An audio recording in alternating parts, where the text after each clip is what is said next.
क्या कभी आपने सोचा है कि आप जो बकरा लेने जा रहे हैं और वहाँ जो बकरा बिक रहा है उसमें से बहुत सारा बकरा चोरी का भी हो सकता है? हाँ, चोरी का खतरा बना रहता है, जागते रहते हैं। यहाँ के चर्ची लोग हैं, ये करते हैं। जो बकरा अबुल फजल के डी ब्लॉक से चोरी हुआ था वही बकरा मंडी धोबी घाट में बटला हाउस के पीछे बिक रहा था।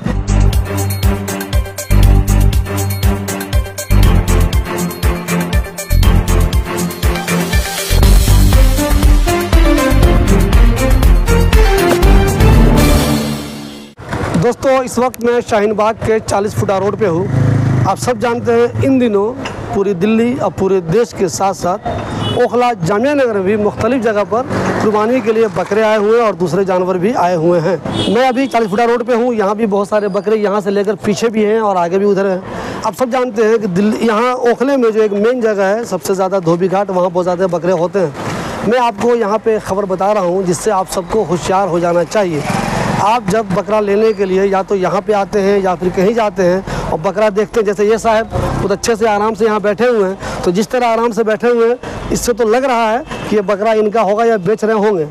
लेकिन क्या कभी आपने सोचा है कि आप जो बकरा लेने जा रहे हैं और वहाँ जो बकरा बिक रहा है उसमें से बहुत सारा बकरा चोरी का भी हो सकता है? सोचा कभी आपने? जी हाँ, ऐसे ही मैं एक कहानी आपको बताता हूँ। परसों अबुल फजल के डी ब्लॉक से 3 बकरे एक घर से चोरी हो गए। आमतौर पे बकरे चोरी होते हैं इन दिनों, आप जानते हैं, और आप ख़रीदारी करने आएंगे तो आपके पैसे भी चोरी होते हैं। तो बकरे चोरी हो गए अबुल फजल के डी ब्लॉक से। वो लोग बहुत परेशान हुए, उन्हें समझ में नहीं आया हम क्या करें, मायूस हो गए। आज वो लोग दोबारा बकरा ख़रीदने के लिए गए बकरा मंडी यानी कि धोबी घाट पर। बहुत देर इधर उधर बकरा खोजने के बाद एक जगह उनको एक बकरा पसंद आया, लेकिन फ़ौरन वो ये देख के हैरान हो गए ये तो वही बकरा है जो ऑलरेडी जो पहले ख़रीद चुके हैं और परसों उनके घर से चोरी हो गया। जी है ना मज़ेदार बात। जो बकरा अबुल फजल के डी ब्लॉक से चोरी हुआ था वही बकरा मंडी धोबी घाट में बटला हाउस के पीछे बिक रहा था। फ़ौरन ही उन लोगों ने उसे पकड़ा। वहाँ जो 2-3 बंदे थे वो तो भाग गए, एक को उन लोगों ने पकड़ लिया। उस बंदे ने बताया कि मैं बटला हाउस में रहता हूँ, तीनों बकरा हमारा 2 दोस्त है उसने चोरी किया था।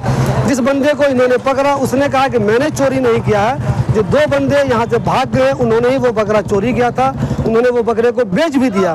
3 बकरा था इनका, एक बकरा इनको वहाँ पे मिल गया, इन्होंने उससे हासिल कर लिया। उस बच्चे को पकड़ के अपने घर लाए। उसने वो जगह बताई जहाँ वो बकरा चोरी होके गया था। ये लोग वहाँ भी गए, इनको वो घर भी मिल गया। उस घर में इन्होंने कुछ दूसरी मशकूक चीज़ें भी देखी, जैसे बहुत सारी चाबी देखी, गाड़ियों के नंबर प्लेट देखे। यानी कि हो सकता है जिन लोगों ने बकरा चोरी किया था वो प्रोफेशनल चोर हो, पहले भी चोरी करते रहे हो। तो आपने देखा ना, ये ताज्जुब की बात है ना कि जो बकरा चोरी हुआ अबुल फजल के डी ब्लॉक से वो बकरा मंडी में बिक रहा था। जिनके साथ ये हादसा हुआ है उनको मैं जानता हूँ। वो चूँकि नहीं चाहते कि हमारा नाम मीडिया में आए, वो नहीं चाहते ये बात ज़्यादा फैले कि मैं कौन हूँ, किसके साथ ये हादसा हुआ है, इसलिए मैं आपको उनका नाम नहीं बता रहा हूँ।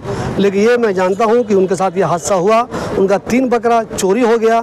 आज वो गए ख़रीदारी करने के लिए दूसरा बकरा, तो इत्तेफाक से वही बकरा उन्हें पसंद आया जो ऑलरेडी 2 दिन पहले उनके घर से चोरी हुआ था। एक बकरा तो वापस उनको मिल गया और जो 2 बकरे उनके गायब हो गए उसका उनको वापस पैसा भी मिल गया। तो आप सब लोग जब ख़रीदारी करने के आइए, चाहे 40 फुटा पे आइए, चाहे बकरा मंडी जाइए और कहीं और जाइए, तो ये ध्यान रखिए कि वहाँ भी चोरी चमारी होती है। और अगर आपका बकरा चोरी पहले हो गया है तो इस उम्मीद में जाइए कि हो सकता है जो बकरा चोरी हुआ हो वापस आपको मंडी में मिल जाए, कोई बंदा आपको बेचता हुआ मिल जाए। ये बताओ तुम कितने बकरे लेकर आए थे इस बार? हम लेके आए थे 60। कितने बकरे बिके हैं अब तक? बिक चुके 45। अब तक आपको क्या लग रहा है, ठीक ठाक आपका कारोबार हो गया या कुछ और होना चाहिए? नहीं, ठीक ठाक है, वो बात नहीं है जो रहती है। क्यों नहीं है, क्या हो गया? लोगों पैसा नहीं है, इस वजह से सस्ता मांग रहे हैं, लेकिन गांव से महंगा आ रहा है। लेकिन यही है, ठीक ठाक है, 1500 रुपये बच्चा बच रहा है। अच्छा मुझे ये बताइए, अभी जो मैंने खबर सुनाई वो सुनी आपने? यहाँ के चर्ची लोग हैं, लेकिन कोई चुरा के नहीं तो इसकी कुर्बानी जायज़ होती है। नहीं तो कुर्बानी वालों से कोई मतलब होता है? जिसका चुर गया उसे चोरी चुराएंगे, उसे बेच देंगे, वो कुर्बानी नहीं हो सकती उसकी। ये बताइए, आमतौर पे खतरा भी रहता है पैसे चोरी होने का, तो जो लोग आपके पास खरीदारी करने के लिए आए उनको आप क्या मशवरा देंगे, कैसा होशियार रहना चाहिए उनको? यहाँ के लोग, दिल्ली के लोग तो वैसे ही जागरूक हैं, सब जानते हैं कि हाँ चोर हैं, हाथ लगते हैं पीछे, वो खुद भी जानते हैं इस चीज़ को, हमें समझाने की ज़रूरत ही नहीं है। दिल्ली के लोग तो जागरूक हैं इस चीज़ से, माहिर हैं। यहाँ तो हर इलाके में 200-250 चोर होता है, ये तो आपको भी मालूम है। उनसे होशियार रहना चाहिए। 40 फुटा रोड पे जैसे आप हैं या कहीं और भी लगाते होंगे अपना, आप ये कारोबार कर रहे होंगे आप, तो कुछ खतरा चोरी का बना रहता है क्या? हाँ, चोरी का खतरा बना रहता है, जागते रहते हैं भाई चोरों की वजह से, कभी अपनी सुरक्षा करते हैं, कभी हमारा माल चोरी ना हो, उसकी वजह से कई दिन हमें जागना पड़ता है, सो नहीं पाते हैं, पूरी रात जागते हैं। अभी ये बता रहे थे कि कुछ लोग गाड़ी वाड़ी से भी आते हैं चोरी करने के लिए, ऐसा है क्या? हाँ, गाड़ी से आते हैं कुछ लोग चोरी करने के लिए, कि भाई बंदों को कुछ दवाइयाँ सुंघा के वो चुपचाप से ले जाते हैं डाल के बकरी। आप लोग सोए रहे हो बोले चला जाए, ऐसा करते हो? जहाँ भी आँख लगी वहाँ समझ लो तुरंत लेकर बकरे हो। देखिए, ये खतरा सिर्फ आम लोगों के साथ नहीं है कि उनका बकरा चोरी हो जाएगा या उनके पैसे चोरी हो जाएंगे। जो लोग यहाँ मेहमान आए हैं, जो बेचने के लिए आए हैं, ये खतरा उनके साथ भी बना हुआ है कि इनका भी पैसा चोरी हो सकता है, इनका जानवर भी चोरी हो सकता है। तो इनको भी होशियार रहना चाहिए और आप लोग भी होशियार रहिए।